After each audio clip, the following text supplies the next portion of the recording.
cool. We've got Matthew, right? Yep. He's from Anchorage, Alaska. All right, what's going on in Anchorage, Alaska? You just got snow. It's okay, so it's October 2022. We're in Kentucky at the moment. GIE rally. It's awesome.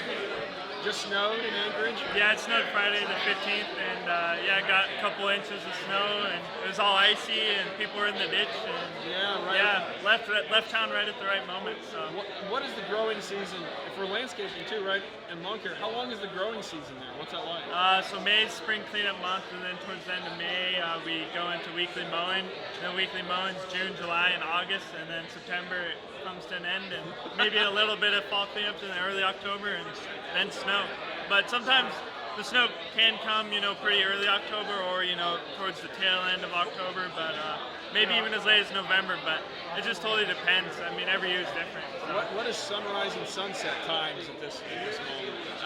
Right now, it's a little bit longer than here in Kentucky, but we're slowly losing sunlight every day. And come to the middle of December, we'll have the sun rise at about 10:30, and then set at 3 o'clock in the afternoon, and darkness for the rest of the time.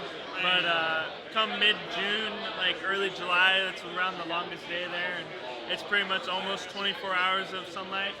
We dip into like a dusk a little bit. You can still see quite a bit. It's not dark, but the sun isn't fully out, but it comes right back up. So. That's fascinating. Yep. What do you go to bed and it's light out-ish, and you wake up and it's light out-ish? Yep. Like, you're probably used to it. Yeah. Or does it still mess with your head no matter what? Or you just, it's normal? It's normal. It's weird being here with like the dark in the evening and stuff like that. So, yeah. That's so wild, man. What type of turf grass grows in Anchorage, Alaska? Kentucky bluegrass. No kidding. So, yeah, that's primarily what our grass is there. When we go to the store, they sell what's called Alaskan lawn seed mix. It's literally labeled out on the bag. And it has like a breakdown of the seeds, so it's just like Alaska lawn seed grass. Okay, but it's Kentucky bluegrass. Mainly, yep. No kidding. That's super cool. Yep. Are there bears in Anchorage? Oh yeah. Roaming the streets, really? Yeah, we like go out on a lawn maintenance, route for the day, and in the mornings we've seen bears, or they'll be eating the trash depending on your location in And town. what kind of bears? Black bears primarily. But there's been, brown bears, grizzlies. There's been those around where I live too. Dude, that's so cool. What do you do for fun in Anchorage? The winter time. So the summer I just really work a lot, so I don't play around too much. But I do go fishing in the summer. But winter time, I love snow machining, we call it. But down in the lower 48, everybody calls it snowmobiling. Right, yeah. Right. Yeah, but that's what I love spending my time doing is snow machining in the winter. So, awesome. What kind of snow machine is it? A Polaris Chaos. Nice. How big an engine's in that monster? 850. That's good size, probably, right? Yeah, okay. yeah. Yep. Man, that's so Yep. cool. What's up? Okay, so Lawncare, you do Lawncare up there? Yep. What machine setup are you rocking in Alaska? I got walkers, so I got two T23s and a B23 multi-deck one. So I run those primarily, and then Honda commercial mowers and Exmark lawnmower too. I got a little 30-inch commercial. Yeah, awesome. So, You're totally dorking out, so bear with me. What are soils like in Anchorage? It's not your like red dirt, definitely not like that. It's just like, I don't know, topsoil. Like, it's brown dirt. Yeah, a lot of clay or like organic depending soil? on the area. Yeah, really? Yeah, Okay. depending on the part of town you're in, there can be more clay to the dirt and stuff like that. Sorry, you're my guide to Alaska, okay. man. What's like a big industry in Alaska? Oil and gas, probably? Oil and gas and salmon.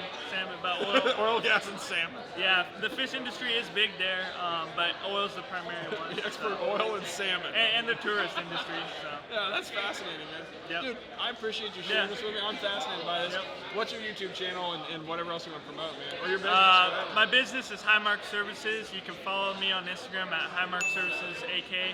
And I don't really have a YouTube channel yet, but maybe I should start one and start posting some Alaska stuff. So. Yeah, there you go. I think that's super cool, man. Thanks again, buddy. Yeah, nice to meet you. That was fascinating. That's cool. Yep. Awesome. That was cool, right? How many cool people? Like, we're just talking to a dude from Fremont, California. Like, so many cool people at GIE Rally, the GIE in general.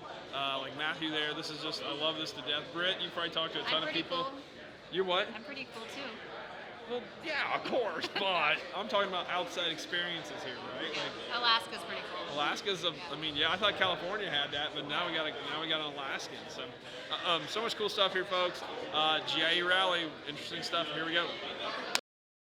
Hey everybody, got a thing here I want to talk about real quick with Caleb. What is Caleb's Lawn? Caleb's Property Maintenance. Caleb's Property Maintenance, that's right. CPM.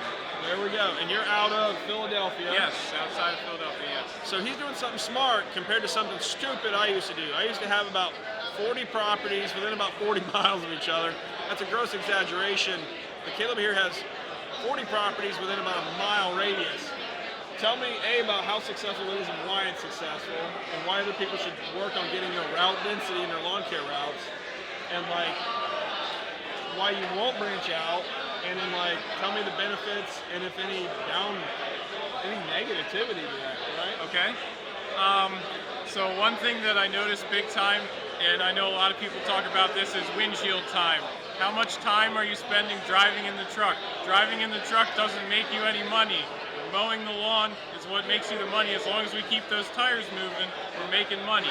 So the more you can do that, the more profit you're going to get, and also the more lawns you'll be able to do in one single day. Preach it, brother, preach it. And so the way our business has grown is just from word of mouth, so we didn't do any advertising, and so it's just basically been from the quality of our work. So with that being said, we would get like 1 yard on a block, and then the neighbors would come out, hey, can you do mine? And then the next neighbor, hey, can you do mine? So we have chunks where we do like 5, 6, 7 lawns at one time, where we just swing right around, sometimes the corner of a street onto another street, sometimes in the middle of the block, doesn't matter. So we'll park the truck in the middle of those kind of blocks of lawns, and then just do them all, and then move on to the next little chunk. So that way we're limiting our windshield time tremendously. We're just going from 1 to 1 to 1. So you can find me on social media at Caleb's Property Maintenance on Instagram and on Facebook. And there really are no negatives as far as I can think of when it comes to route density, other than sometimes it is a pain to have to move the truck because we're only moving it right down the street. Otherwise, it's only pros. So make sure your route is dense and you will make the most money possible. Man, you got that figured out, dude. That is awesome stuff. Don't leave me hanging. Hey, but thanks. That's good stuff. Your YouTube channel one more time? Caleb's Property Maintenance on YouTube and on Instagram as well. So go follow me there. And tell me to post more on YouTube because you only have so much time in the day, and that takes a lot of time and effort. So for sure, go follow me on Instagram. Hit me up on YouTube. I'd love to talk. I'm a very personal guy. I make sure I get back to every comment. So you leave a comment there, I'll comment back. There we go, folks. Awesome, buddy. Thanks again, man. I appreciate it. Good to see you. Awesome. That's good stuff. So if you're trying to figure out what the heck's going on, we had a couple things happen for October. We had I got a little behind on the pipeline, or let some of the stuff slip through the pipeline as far as like keeping work really, really booked up into the fall. I had a couple projects that didn't come through for October like we planned on. And then another project that we planned on even starting and I figured was going to happen there got pushed back because